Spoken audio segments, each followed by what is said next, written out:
No período da quarentena, a UpTV está trazendo conteúdo para você ficar bem informado, bem aí, no aconchego do seu lar. Então, está no ar o Up Informa.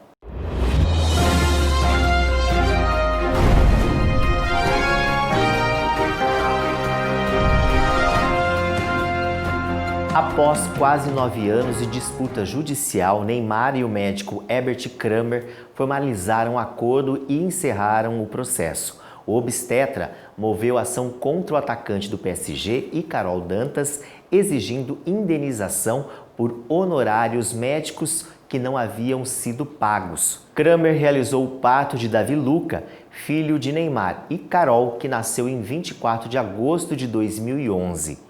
Os valores do acordo foram mantidos em sigilo pelas partes, até mesmo para o tribunal. Mas, no processo, Kramer pedia R$51 mil de indenização. O governo estadual anunciou a flexibilização do isolamento social com a retomada de atividades econômicas de forma escalonada e regionalizada a partir deste 1º de junho. Enquanto São Paulo vê a Covid chegar pelas estradas a municípios com menos de 15 mil habitantes e sem UTIs. O novo coronavírus se espalhou pelo estado ao longo de 6 eixos rodoviários. Os 2 principais foram as rodovias Anhanguera, que liga a capital a Campinas e Ribeirão Preto e de lá para Minas, e Brasília e o norte do país, e também a Dutra, que liga São Paulo ao Vale do Paraíba e depois ao Rio de Janeiro, rumo ao Nordeste. A Prefeitura de Santa Bárbara do Oeste confirmou nesta quarta a 3ª morte por coronavírus na cidade. Trata-se de uma mulher de 84 anos, moradora da região do Jardim Esmeralda e que estava internada no Hospital Santa Bárbara. A Prefeitura de Americana registrou mais 7 novos casos positivos de Covid-19, sendo 6 após resultados de exames PCR e 1 por teste rápido, realizado em laboratório particular. Agora, o município contabiliza 103 casos positivos da doença, sendo 66 já estão curados. O quadro geral da Covid-19 em Americana é o seguinte: 103 casos positivos, sendo 6 óbitos, 7 internados, 24 em isolamento domiciliar e, como já foi dito, 66 curados. O mercado imobiliário durante essa quarentena também sofre um grande impacto. Muitas questões surgiram, principalmente para quem mora de aluguel e também para quem loca um imóvel. Se você tem alguma dúvida a este respeito, fique atento à entrevista da repórter Nadine Bartman. Exatamente, Wagner. Essa é uma questão que gera muitas dúvidas tanto para o locador quanto para o locatário. Por isso, a nossa convidada de hoje é a advogada Gisele Felício. Oi, Gisele, tudo bem? Olá, tudo bem e você? Tudo jóia. Gisele, a gente tem algumas questões aqui que a gente precisa da sua ajuda para entender melhor o que está acontecendo. No caso, o locatário, ele pode deixar de pagar o aluguel, mesmo tendo toda a sua renda diminuída? E se ele fizer isso, o que acontece com ele e como fica a situação do proprietário do imóvel? Nós temos aí um projeto de lei que ainda não foi sancionado e que, dentre outros assuntos, o aluguel é um dos assuntos tratados neste projeto de lei. Porém, vamos deixar esse projeto um pouquinho de lado, já que ele não foi sancionado. Então, hoje, atualmente, nós não temos uma regra em específico. Hoje, o que deve predominar é a boa e velha conversa, é o bom senso. Então, todos os locatários ou inquilinos que porventura tiveram aí o seu sustento suprimido de alguma forma, eles devem buscar alguma forma de acordo com esse proprietário. Se o contrato foi formulado na modalidade particular, obviamente, proprietário e inquilino, né, ou locador e locatário, ele deve procurar diretamente o proprietário. Aqueles imóveis que são administrados por meio de uma imobiliária, que funciona como uma administradora desse bem e representante desse proprietário, o inquilino deve buscar diretamente a imobiliária, expor a sua situação e tentar aí chegar num denominador em comum para que não fique ruim nem para o inquilino e nem para o proprietário. A regra é a boa e velha conversa, tentando, obviamente, formular um acordo que fique legal para ambas as partes. Certo, no caso do comércio que foi fechado e não teve lucro nenhum durante o mês, também é essa mesma regra da conversa ou existe alguma lei, alguma coisa que possa ajudar ou favorecer o comerciante? Infelizmente, no caso de um contrato comercial, as regras podem não ser as mesmas, porque, na verdade, são totalmente diferentes os contratos. Nós estamos falando aí de um empresário que usa daquele espaço para fazer dinheiro. Então, pode não ser assim tão simples tentar postergar os pagamentos ou fazer um acordo aí no quesito aluguel. Nós temos, inclusive, algumas ações que foram ajuizadas no estado de São Paulo, e o Tribunal de Justiça não concedeu o direito de suspender as cobranças de aluguel, porém, proibiu que o proprietário viesse a protestar o seu inquilino, o seu locatário, devido ao aluguel em atraso. No caso, como você falou na primeira questão, né, quando as partes entram em acordo sem precisar do auxílio da imobiliária, esse acordo tem que ser formal?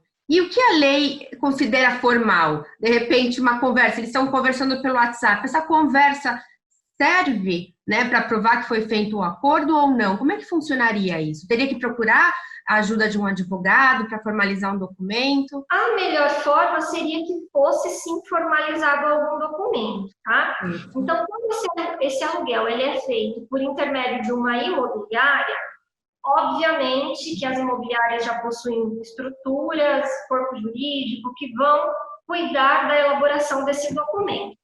Agora, no caso desses contratos onde as partes fizeram na modalidade particular, proprietário diretamente com o inquilino, com o seu locatário, seria interessante que as partes usassem de e-mail ou até mesmo de aplicativos de conversas, né, disponibilizados hoje no WhatsApp, Telegram, porque isso serve sim como meio de prova, e caso as partes venham a divergir aí durante o possível acordo, isso pode inclusive ser utilizado na justiça como meio de prova. No caso, o inquilino percebeu que não vai ter condições de pagar esse aluguel, não tem condições. E ele e a família, eles decidiram sair do imóvel. Tem algum lugar para ir, casa de parente, decidiram fazer isso. Então, e eles vão rescindir o contrato. Eles vão pagar multa? Isso nos remete à primeira pergunta que você fez. A maioria dos contratos, eles estipulam já uma multa particular em caso de rescisão. Porém, nós estamos diante de um fato novo, que é um motivo, sim, de força maior, está todo mundo sofrendo as consequências, cada um no seu modo, mas todos sofrendo.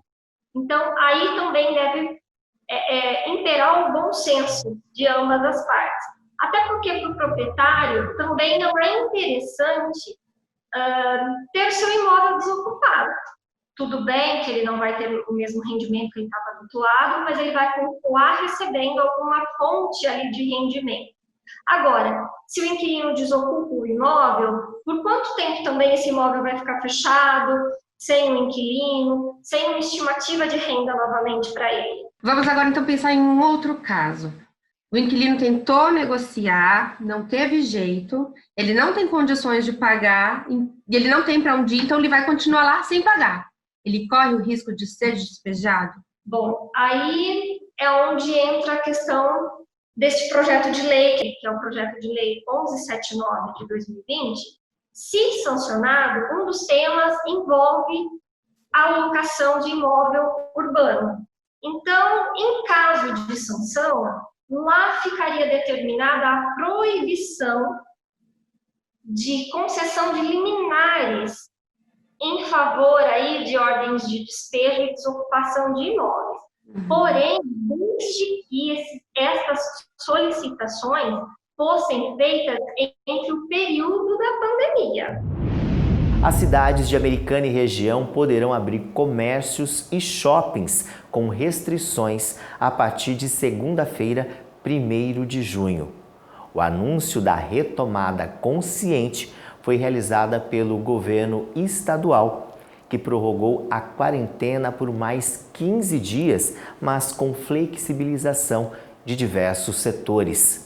A retomada econômica será realizada de acordo com a classificação das regiões que foi definida pelo governo paulista, com base na disponibilidade de leitos de UTIs para o novo coronavírus e também na evolução dos casos durante a pandemia.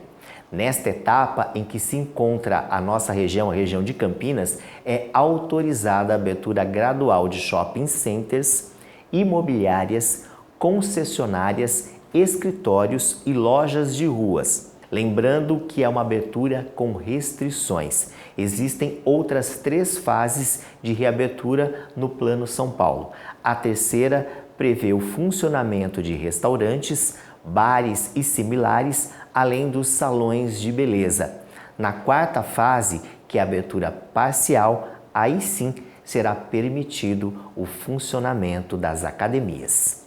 Tomamos claramente a decisão de pautar todas as nossas ações fundamentadas na saúde e na ciência. E assim continuaremos. Optamos também por transparência absoluta em todas as nossas ações e iniciativas. Como consequência desse esforço coletivo de todos aqui mencionados, nós vamos poder dar um cuidadoso, importante e bem planejado passo adiante com esta nova etapa da quarentena denominada retomada consciente para o período de 1º a 15 de junho.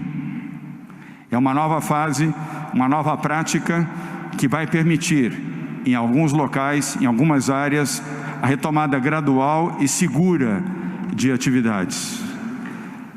Quero alertar, no entanto, que a retomada consciente parte do princípio da colaboração de todos e da ajuda conjunta, mas parte também do princípio que nós estaremos monitorando dia a dia a evolução do processo e o respeito à ciência e à medicina. Se tivermos que dar um passo atrás, se tivermos que retomar medidas que agora estaremos flexibilizando, gradual, parcialmente, de forma heterogênea, não hesitaremos em fazê-lo, para proteger vidas. Após conseguir uma liminar na Justiça, a loja Cassiumara reabriu sua matriz nesta 4ª em Americana. O acesso dos clientes foi controlado pela direção do estabelecimento e houve até fila de espera em diversos momentos do dia. A loja, localizada na Avenida Afonso Panzan, na Vila Bettini, é especializada na venda de artigos de cama, mesa e banho. A Vigilância Epidemiológica de Americana investiga uma morte com suspeita para dengue. O paciente era um homem de 46 anos, morador do Jardim Esperança. Ele apresentava dores e manchas pelo corpo. Informação é sempre o melhor remédio contra o coronavírus. Então fique sempre muito ligado aqui na UP TV, no nosso UP Informa.